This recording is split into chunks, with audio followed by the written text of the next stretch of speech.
Hi,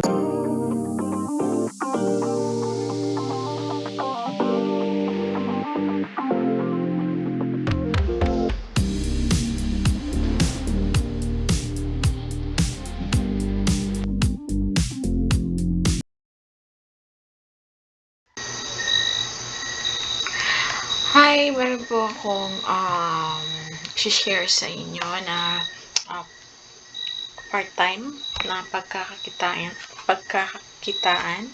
If you are mahilig sa pagsusulat, you can go to Good Novel. And then, as you can see, hindi naman po kailangan na malaki yung kita natin agad.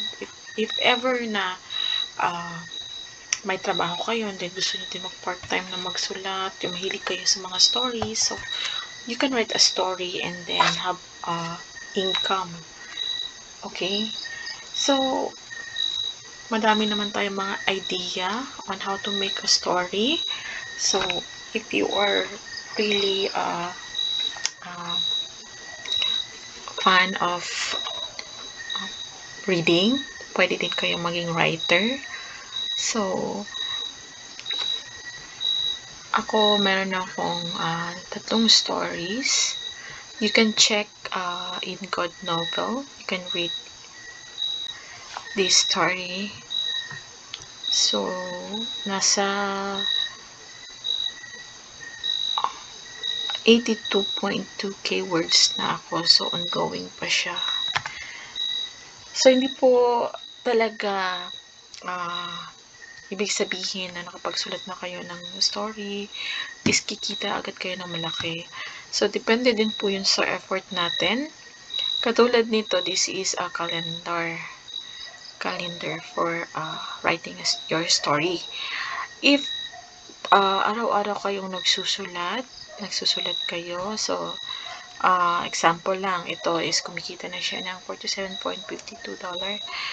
So, kung sa 2, 3, 4, 5, 6, 7, 8, 9, 10, 11 nakapagsulat kayo, is posible po $1 every day yung kikitain ninyo if masipag po kayo. So, yun po ay profit share. Madami pong ways dito para magka-income. Okay. So, income history. So, ako ay hindi po ako araw-araw nagsusulat dito. Ito pong 0 is yung nakikita nyo po is 4 month po kasi yan eh. Lalo na sa akin, hindi po ako araw-araw nagsusulat. Pero kung mahilig po kayong magsulat, pwede po kayong makumita dito. So, ito po yung pwede mong pagkakitaan sa Good Novel. So, you can earn in profit share, others, carry over, signing bonus. So, pag naging exclusive yung libro ninyo is, if lalo na pag English, so, you can earn automatic $100 for signing bonus. And that is 30,000 keywords.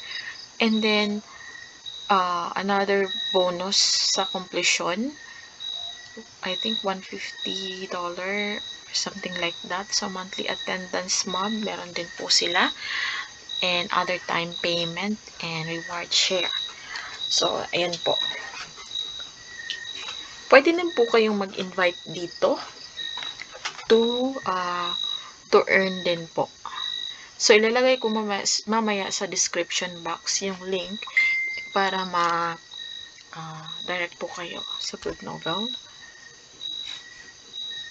You can use my link.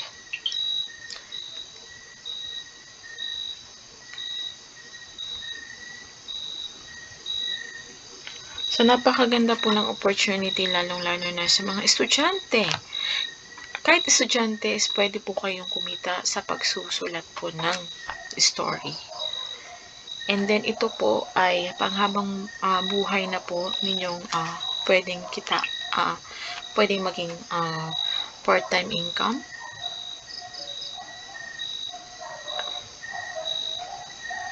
Pag naging author po kayo dito. So, para naman sa non-exclusive contract, is kailangan nyo pong ma-reach yung 120 keywords to earn $30 po for Tagalog stories. And then, for exclusive po yung stories ninyo is for 30 keywords. Meron po kayong signing bonus na $50. Diba?